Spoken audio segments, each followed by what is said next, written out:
Welcome to The Free Will Show, a podcast that provides a beginner-friendly introduction to free will while also exploring cutting-edge developments on the topic. I'm Taylor Sear. And I'm Matt Flummer. In this episode, we talk with Shaun Nichols about folk beliefs about determinism and causal explanation.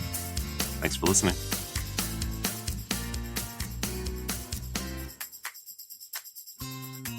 I'm happy to introduce Shaun Nichols, Distinguished Professor of Arts and Sciences and Philosophy at Cornell University. Shaun works in the philosophy of cognitive science and primarily on the issue of the psychological foundations of philosophical thought. He's well known for his work on experimental philosophy, and he's the co-author with Joshua Knobe of the Stanford Encyclopedia of Philosophy entry on experimental philosophy. But he's also written some on free will, and in particular on whether people are disposed to believe in determinism or indeterminism, and we're going to talk about some of that work today. Welcome to the show, Shaun. Could you start by telling us a bit about yourself, your work, and how you came to be interested in working on issues related to free will? Yeah, thanks so much for having me on. So my work in general, as Taylor said, is about the psychological underpinnings of how people think about philosophical issues. And I've been really ecumenical about the methods that I've used. So some studies, I've done studies that use surveys, looking time studies, reaction time studies. Recently, we've been doing work where we use transmission chain iterated learning studies like a telephone game. So I'm really willing to use whatever methods that seem like are best for understanding the domain. And lately, we've been working on the evolution of norms. And I've been doing a lot of work lately on the principle of sufficient reason, which I'll talk about as we go through. For free will, I was raised Catholic. And I was introduced, probably in high school to the problem of free will and divine foreknowledge. Nice. And when I got to college, I felt like that problem could be handled. It seemed to me like that wasn't such a problem after all. But then at a certain point in college, a classmate told me about determinism. He just kind of described determinism to me. I wish I remember how he did it. But my immediate reaction was, obviously, determinism is true, and so we don't have free will. And I kind of have never wavered from that. So that was my introduction to the problem of free will when I was 19 or something like that. And I ended up with a view, and I pretty much stuck to it ever since. Yeah, cool. As for working on free will, I didn't actually have even though I was like a committed incompatibilist, you can't do philosophy by saying, I vote for that position too. Like, you have to have something new to say. And I did not have a new argument for incompatibilism. So it was only when I started doing experiments that I thought maybe I would have something to contribute to the issue of free will, because what I could do is see how ordinary people thought about issues of free will. So that was my research introduction. That's how I started doing research on it. And then I did a bunch of studies, including studies with kids, on how they think about choice. So that was the way in. I thought, if we can, let's see whether ordinary people think that free will is incompatible with determinism, or what they think about choice, what they think about determinism. So that's how I ended up doing research on free will. Makes sense. Yeah, that's cool. Well, let's talk about this idea of how children view free will. So you suggested that in developmental psychology, children are causal determinists, and this seems like a very striking claim.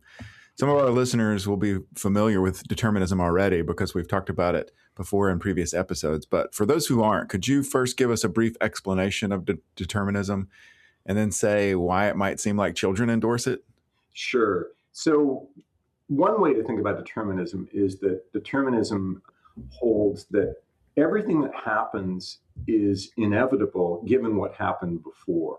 And there are a variety of ways to try to elucidate this or make it intuitive, just sort of to understand it. One is the rollback scenario. So if you imagine rolling back the clock to, 1900, midnight Eastern Standard Time, and then you just let the world roll out again, it would, according to determinism, exactly the same things would happen. So we would all be talking right now in the same place if determinism is true, because what is happening now is just inevitable given what happened before. So that's a way of thinking about determinism. And the developmental psychologists suggested in a few places, prominent developmental psychologists, that children were determinists. And this might have been incautious language on their part, but what drove them to say this was that kids expect there to be causal explanations. They seek explanations, and when something seems random, for instance, they will go and they will look. So in one of these nice studies, kids were shown something that happened stochastically, and there was a visible thing they could manipulate. They could basically flip a switch, but they knew the switch wasn't a perfect indicator of whether something would happen, and they would search for a hidden cause, basically. And that's a paper by Laura Schultz. And what she says is this shows, or this is evidence that kids are determinists because they think there is a cause. I think that is not adequate as evidence that kids are determinists. Yeah. Because determinism it's a global theory. It's a theory about every event in the universe. It's not a theory about whether or not a box will light up. I mean, that's what those studies are about. Like, is this box going to light up? Right. I mean, to say kids are determinists, at least in the sense that I just said, it would be, I mean, that would require a lot of cognition and a lot of reflection on their part, because just because you think this thing has to have an explanation or this thing does have an explanation doesn't mean that you think something as grand as determinism. Yeah, that makes sense. So if children aren't really causal determinists, as you suggest, it might be, though, and you say this in another place, that they still exhibit an explanatory compulsion. So can you say a bit about what you mean by the compulsion to explain? Yeah, this is an idea that we see popping up in developmental psychology throughout the 20th century. And one way to put it is just that when children are presented with events, they naturally expect those events to have causal explanations, and they seek out causal explanations. I think that this is different from determinism, though, because it just says, as a matter of fact, these things that are happening, I think they will have explanations. Whereas determinism says something stronger, which is that they do actually. Everything does have an explanation. Merely seeking an explanation doesn't mean that you think that there always is one. And so, but the compulsion seems to be present in young kids. And this is like, people have called it the explanatory drive. There's a lot of developmental work on this. And it seems plausible if you have kids that this is something kids want explanations. Yeah, for sure. This compulsion to explain is related to what philosophers call the principle of sufficient reason, or PSR for short. Could you say a bit about what the principle says and how it relates to explanatory compulsion? Yeah. So the principle of sufficient reason is an old and venerable principle in philosophy. It probably is found in antiquity. There's some debate about whether you should interpret these old texts in terms of the PSR. Certainly is very prominent in modern philosophy. You also find something like it in Indian philosophy. One version of it would just say simply, for everything that happens, there has to be an explanation for why it happened. Yeah. And one way in which this is different from what I said before was, before I was saying what the explanatory compulsion is people expect there to be an explanation, but that expectation might be defeated. What the PSR says is there has to be an explanation. And so the PSR has been used historically as the basis for believing determinism. And you can see that if you think like, well, this event has to have an explanation, and the events that preceded it has to have an explanation, the event that preceded that have to have an explanation, then it seems like this might provide the foundation for determinism.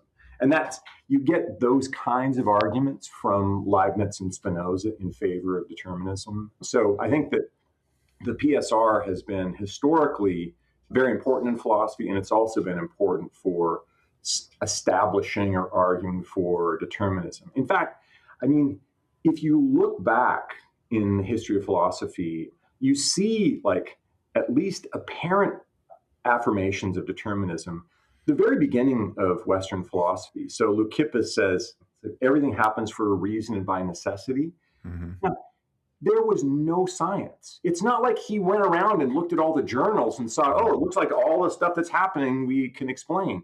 No, he had nothing except like this core, I take it, he was being driven by this core intuition that there have to be explanations. Mm-hmm. And I think that the determinism is, given the ambition of the theory, it's hard to see how you could argue for it empirically. I mean, Mm-hmm. we certainly don't have enough. He didn't have enough evidence. We don't have enough evidence. Some people think we have evidence that it's false, but there seems to be some kind of intuitive motivation for determinism, and I think historically it probably has been the PSR.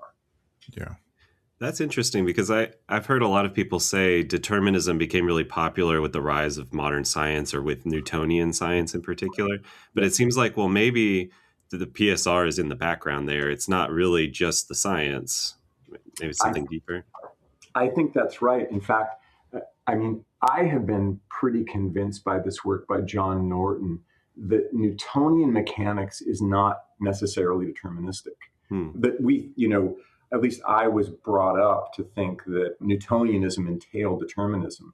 But Norton has this example, or I think he got it out from elsewhere, but he has a paper on it where he says, on Newtonian mechanics, if you have a dome and you put a ball perfectly on top of the dome, Newtonian mechanics doesn't tell you which way it's going to go down the dome. It's going to go down the dome, but Newtonian mechanics doesn't say which direction it will take. And so even with Newtonian mechanics, it seems like there has to be something else that's driving people towards the deterministic account.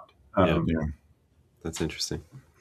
So besides having children and seeing them seek explanations, what evidence is there that people in general have this explanatory compulsion? And does it apply only to the world of objects, or does it apply to human agency too?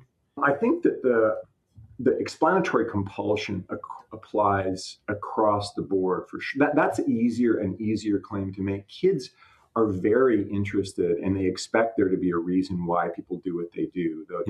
Someone behaves, they go, well, did she want what? I thought she wanted that. I thought she liked that kind of ice cream. Why didn't she do it? So that part of the story, I think, is plausible.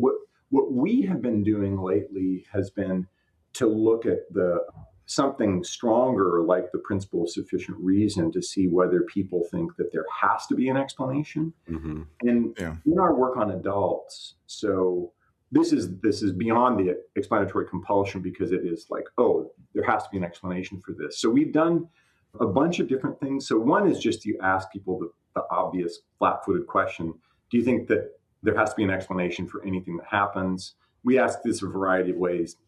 Almost everybody says there has to be an explanation for everything that happens. There has to be an explanation for anything that exists. We've done this with adults in the US, people with no formal education in India. And so that's just a global question, but we also give particular facts. So like, balloons lose helium. Does there have to be an explanation for why balloons lose helium? And people also, you just give them a fact and they think there has to be an explanation. And in one of these studies, we randomly selected facts from Wikipedia. I should say this is work with Scott Partington and Alejandro Vesga. We randomly sampled facts from Wikipedia and asked people, do you think there has to be an explanation for this random fact? And overwhelmingly, pick a random fact, they think there has to be an explanation for it. So that fits with the PSR again, because the PSR says for any fact you can give me, I should think there has to be an explanation. And some of those facts are psychological facts. So we have that, as I said, with adults. And then we wondered, so one idea that we were interested in is maybe it's learning science that gets you to believe in this kind of PSR idea. Mm-hmm. So we identified people through basically friends in India who worked with people who had no science education at all, like domestic help. And they overwhelmingly were like, every fact, they think there has to be an explanation. Even more so, because one thing we did in the initial studies is we gave people coincidences. Because we thought, look, here, like Darwin and Lincoln were born on the same day. There have to be an explanation for that. And we think, well, no, it doesn't have to be an explanation for that. Each of those facts has to have an explanation, but the conjunction doesn't.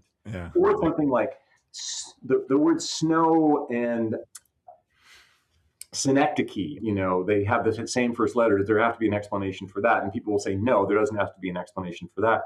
But in the sample that we had in India, they were pretty likely to think even the coincidences had explanations. Yeah. And so, but then the other part that we did on this was with children, and this was led by Teresa Tess Flanagan. And what we found with kids is you give them a fact and they think there has to be an explanation for it. And that held for psychological facts like, why are some people afraid of heights? Does there have to be an explanation for that? Yeah, there has to be an explanation for that. And then the younger kids thought there had to be explanations for the coincidences more than the older kids. So the older kids were starting to say, oh, no, there doesn't have to be an explanation for why whatever it was, snow and sleep start with the same letter. But the younger kids thought that there did. So anyway, that's What's the hypothesis for, because it's the group in India and young kids who both think that these random coincidences have to have an explanation. Yeah. So is there like a certain level of experience that we get with the world where we realize, well, yeah, some things like that don't have explanations? Yeah, exactly. I think that's what it is. I think it's that the PSR, the idea that there has to be an explanation, this is a kind of a bold statement, but that it is a really primitive part of our minds. And what science doesn't teach us it. Science teaches us to discipline it. Science teaches us to rein it in a little bit. Yeah. So we become aware of the fact that there are independent things that happen, and we're able to register that. In the Indian sample, I should say, our RA or our research assistant in India gave people because she was surprised that they weren't getting the coincidence case. So she gave them a vignette in which you go to the market, and when you're arriving at the market, your friend is leaving the market, and you're happy to see her. And there, the people said, "Oh yeah, there doesn't have to be an explanation for why this happened." So it's not that they're incapable, but they just didn't have they were able to register coincidence versus not, but they just didn't have the experience with drawing this kind of distinction when it came to things, the kind of simple examples that we gave to the kids too.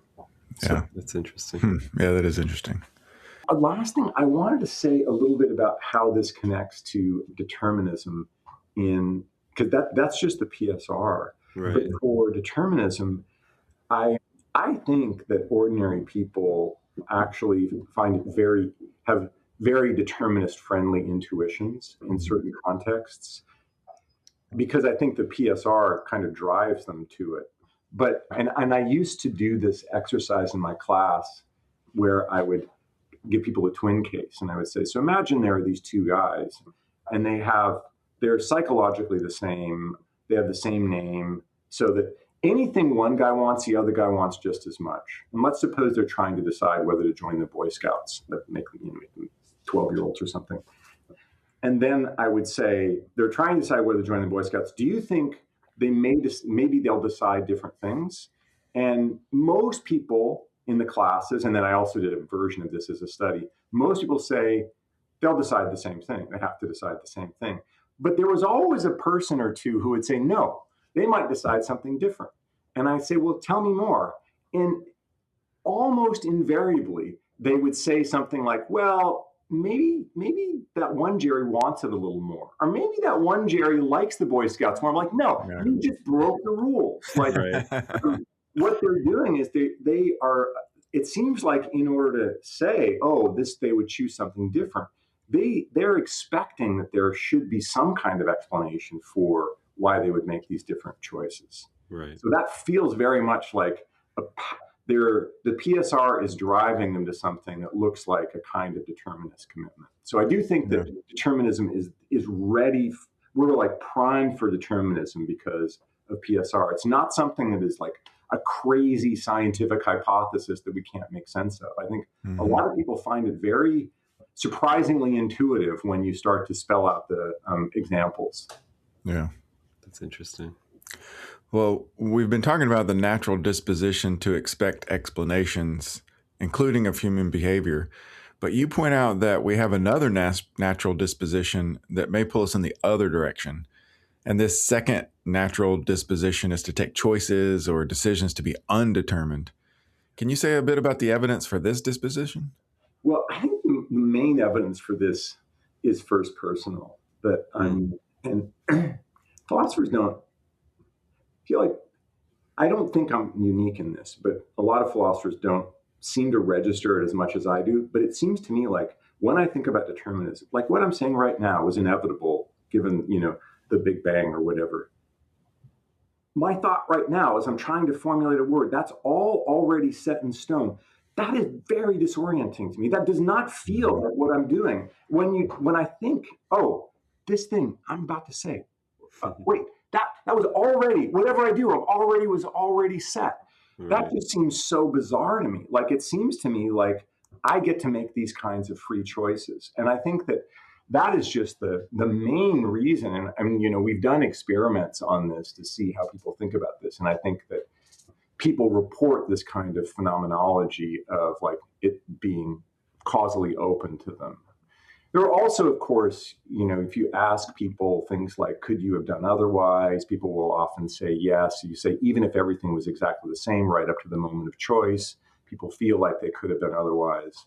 So I think that there are these natural ways that we think of ourselves through our own choices. And, the classic explanation of this, which I think tells part of the story, is that we don't actually see the causal mechanics that generate our choices. This was Spinoza's story, and so it can seem like there's nothing internally that makes it seem inevitable that we will make these choices or make these decisions. And I think that's part of what makes it available to us to think that our choices are not determined. Yeah. Yeah. That is interesting. It's interesting how it's different from your twin case that you have students think about. If you put yourself in the position of one of the twins, you might think, oh, no, there is openness. That's right. Yeah. That's right. Yeah. And I think that part of the story is we don't see the mechanisms in ourselves, but the other part is that we see a lot inside our minds. I think we know a lot about our minds. And so it may seem to us like, if my actions were actually inevitable, that should somehow be available to me. I should be able to notice that this is the case. Mm-hmm. And when I think about like a Burden's ass case, like, should I take this dollar bill or this dollar bill? It seems like there's nothing in my mind that is deciding that. And so and this is like a classic argument from medieval philosophy, that fact that it seems like I can go one way or the other, and there's nothing that seems like it's putting the thumb on the scale. And it seems like I would be aware if there was something putting the thumb on the scale. Right. That actually would be a good basis for thinking that I really can make these kinds of free choices. So those are, I think those medieval arguments for the liberty of indifference are actually good arguments. And probably they're not sound, but they're good arguments. And I think they may really reflect something about how ordinary people feel when they're given these kinds of cases. Yeah. Right. I wonder how much also, I'm just thinking about my own experience with my own agency, where sometimes I do something and I have no idea why I did that thing. And when I'm reflecting back, I'm like, dang, like I didn't have a good reason to do that. Yeah, right. And then, do you think that makes you feel like it wasn't determined, or that you're just missing the explanation? Yeah, well, it seems like it wasn't. And in some cases where I just do something on a whim, or it seems like if you asked me why you did that, I would say, oh, no reason. Like I just did it. Yeah, that seems right. It seems like our phenomenology, when we do something like that, it feels like it wasn't like it was inevitable at all. Like you look back and you think, well, I could have done something different. And you think about the liberty of indifference cases, like the dollar bill on the left or the dollar bill on the right. It's the same where there's nothing that's pushing me. And so it seems like I must be making a free choice there that's not determined. So I find those intuitions really powerful. And again, I feel like so when I think about my own decisions, when I'm talking about free will, and I'm channeling like, oh, but determinism is true, it really does seem disorienting to me. And I think other incompatibilists report that as well. Dirk Pereboom, I've talked to him about this, and he also says that. But many compatibilists are like, get over yourself. It's not so bad. Yeah. That's funny. How much of these cases do you think that it's, well, you use the example of a Burden's ass case where you're just picking between two things that have no relevant difference. Yeah. So how much of this is going to be cases like that, and how much of this is going to be morally significant decisions that you're actually deliberating about what to do? No, that's a really good question. I mean, I was thinking that the burdens asked cases are intuitively, they're kind of like, if those arguments work, they'd be an existence proof for indeterminist. Well, an existence proof against that some things aren't determined. That's what it would amount to. And then extending it to moral decisions may be harder because you might think that in the case of morality, it's a much richer phenomenon. But on the other hand, let's say you decide to do something immoral and you think, well, I recognize this is like a classic libertarian line. I recognize that I could have done the other thing, and that's why I feel guilty. I mean, I think, oh, I could have done this other thing, and that's why I feel guilty. And then that does start to seem like, well, that is at least consonant with what I feel like when I'm thinking about the burdens asked case, where I picked the one on the left, but I could have picked the one on the right. And right now, when I'm looking at the choice, I feel like, oh, I am free to do either of those. Mm-hmm. So, yeah, I think it might scale up for moral responsibility when we make the immoral choice and we feel guilty about it. It seems like we are thinking of ourselves as free agents in a way. Mm-hmm. Yeah, that's a pretty speculative thing to say, though, I realize. Yeah. Well, I was going to ask about implications for the free will debate. So maybe some of that is pertinent here. But if we sometimes expect maybe deterministic explanations, and then maybe our own experience of our agency feels indeterministic at some point, feels like we're pulled in two different directions, or we're disposed to believe maybe competing, maybe inconsistent things. What are some of the implications for thinking about free will?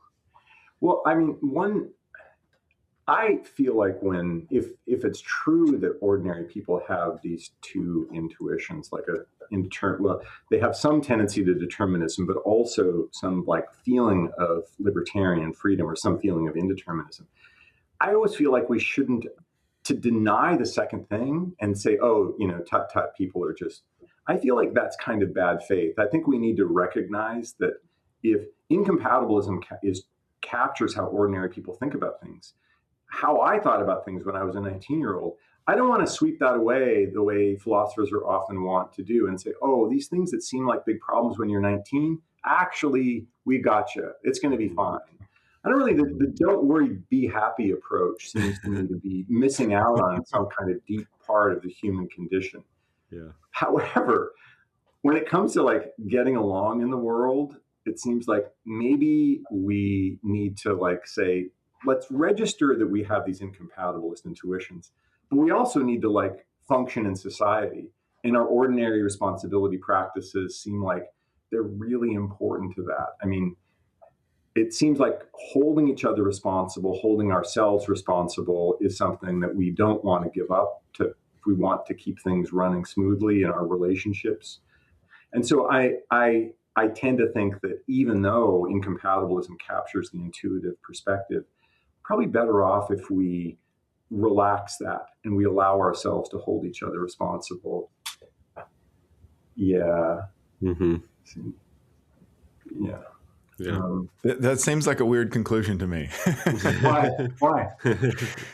I mean, we as philosophers, the ideal is like we're after the truth, and we want to educate our students to be after the truth. And now we're like, well, you're not actually free, and so you're not morally responsible. But it would be better if you acted like you were free and responsible. Yeah, I guess this has to be some kind of a revisionist or story. It has to be kind of a revisionist story where you say, oh, the practices that we have, it turns out there's a problem in the foundation of them. But we can decide, we can keep the practices and register that it's actually in conflict with some of what we believe. Or we can try to give them up. And I used to, I say this in a paper or in my book too, the free will book I have. When I was an incompatibilist for years, I would be like, people aren't responsible. And then at a certain point, I thought, I have basically not applied that to any of my relationships. I Mhm. never thought like, oh, my friend insulted me, but he's just determined, or, Yeah. my partner was rude to me, but she's just determined. I never did that. Like, I always Right. engaged in a way that was very much in the sort of personal responsibility space. And then when I was thinking about this, like, I feel like I took a long time for me to come to this. I was like, well, one of these has to give. Either I have to Mhm. think that I have persevered with my ordinary attributions of responsibility, despite the fact that if you ask me straight out, do you think compatibilism is true? I will say no, I don't think compatibilism is true. But I've been behaving as though it were. And then I can think, well, which thing do I want to do? Stick to my philosophical guns or kind of have normal relationships? And then I think the choice is like normal relationships. Yeah. I mean, Yeah. treating people as if they're determined is probably like a recipe for breaking up. So I guess you're not going along with Dirk Pereboom or Greg Caruso, who thinks, well, we'll actually be better off if we give up our moral responsibility practices. I think, yeah, I guess I disagree with them on that. I mean, I think that there are some things that would be better, but on balance, I think the cost to our relationships would be really high. And so, I mean, Vargas's line on this is we revise our notion of responsibility. And I don't know how that works in the real world. I mean, you might just think, well, I have these commitments to responsibility. They don't really fit with some of my other commitments, but you know, I'm just going to keep going. So I don't think I have like a separate concept of responsibility that I carved out through careful philosophical reflection. Like, I think I'd probably just use my normal notion of responsibility that I think is probably like infected or imbued with like incompatibilist presuppositions. But I just think, well, that part of it just turns out I have to think, yeah, I'm getting that part wrong. But Right. overall, it's better. Yeah. Get along. Yeah. But I also think, we can think about it the other way too. And so sometimes it is good to think of ourselves as determined. So, if you really are like feel really like paralyzing guilt about something, and then you can reflect on the fact that actually you didn't have the kind of choice you think you did, that can be a way of, I mean, I think Dirk is right. Dirk, and a lot of the hard determinists of the past, there's a kind of therapeutic advantage to hard determinism because you let yourself and others off the hook in ways, and it's true. I mean, there's also the fact that it's true that what I did was actually inevitable if determinism is right. But then when it comes to like dealing with your wife or your kids, that approach just seems pretty hard in the day-to-day course of things. Yeah. Well, how do you anticipate this literature evolving in the coming years? Are there more kinds of studies that you think will be helpful, or is there some other direction that you think will be fruitful to explore? Yeah, I mean, I think that a lot of the work that has been done on free will and experimental philosophy has had pretty complicated designs, and I think Right. that simpler designs would be better. I mean, you have to have an idea though, so it's easy to say, oh, if we had simple studies, and we'd be more convincing, but yeah, someone has to think of it. I haven't thought of a really simple design, and there also cross-cultural work I think will be valuable. There's a little bit of it, but I think there could be more and more careful cross-cultural work. The other thing that I have been interested in is I think that there is a fundamental, I mean, it's a familiar problem in philosophy, the problem of mental causation. And I think this has not been taken seriously enough as like how this intersects with ordinary ways of thinking of our choices, even if determinism is true. It's not so hard for me to think determinism is true when I think, oh yeah, well, what I want and what I think are like causing my behavior. My values are causing my behavior. But on at least some very prominent ways of thinking about mental causation, that's actually not true. I mean, Jerry Fodor had this great line. He said, if my beliefs and desires don't literally cause my behavior, then everything I believe is false and it's the end of the world. And I think that Fodor's own way of dealing with this, I think, was to argue that, or part of his picture was that there's a kind of explanatory priority for mental events. So, beliefs and desires provide a kind of explanation that you don't get at the level of physics. But Fodor also basically did not deny that physics could predict every single physical event. So he never, in fact, in some places he seems to accept that if the physicists will be able to predict theoretically where every particle will be, and that means that whatever mental causation is doing, it's not moving the particles. I mean, it's not doing the thing of moving around the particles. And I think this is actually pretty troubling. And, Kim has a solution, which is to say, we can identify our belief types with some kind of physical type. And then you can solve the problem, I think. But Fodor and I think the consensus views in philosophy of science are that you're not going to get these kinds of identities. There's going to be the mapping between the higher level kinds like belief or river. Those kinds are not going to map onto something in a physical way that is going to be a one-to-one relationship. And I think that this is something that is really, I think, it's underappreciated how radical a change it is from our ordinary way of thinking about things. And so I think that even though this view is very unpopular, I think strong emergentism is most consonant with ordinary ways of thinking about things. So strong emergentism says, when you get aggregates of things, sometimes they do things that physics can't, that they can't even predict where the particles would be. And I think that view it was extremely unpopular for the latter half of the 20th century. There's a little bit of a resurgence, but I think that view should be taken very seriously. In fact, I'll say one last thing about the new project. So I think the reason that people are reluctant to accept strong emergentism, which again is the idea that when you get aggregates, sometimes they will do things that physics can't predict. That they will move particles in ways that physics can't predict. Mm-hmm. I think part of the reason is the PSR. People think that, there has to be a lower level explanation for why you get this higher level phenomenon. So in the Mill was the founder of what's called British emergentism. And he was looking at cases like water. And he was like, you've got hydrogen and oxygen, and all of a sudden you have water. And that does stuff that no one would have thought of from hydrogen and oxygen. And so what Mill says is you now have a new causal entity that brings new causal powers into the world. And then there was a tradition of British emergentism from Mill up until the 1930s and 30s and just through the 1930s. And then that tradition the standard line on that is that people gave up on emergentism because quantum chemistry showed the way to explain atomic bonds. This is the Brian McLaughlin story. But then what we've done is we've gone back. We thought that probably a large reason that people didn't like emergentism was because of the PSR. So we went back and looked at all the published critiques we could find of emergentism from 1840 to 1940. And the majority of them are PSR. They're like, you can't just say that this water comes and happens these properties. There has to be an explanation for how hydrogen and oxygen make it do that.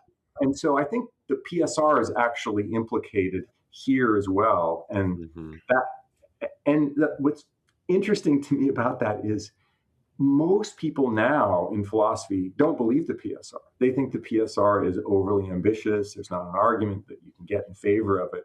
And yet I suspect that a lot of them are like, that is funding their own reluctance to accept strong emergentism, their own reason for saying, strong emergentism, no way can you have new causal properties. Why not?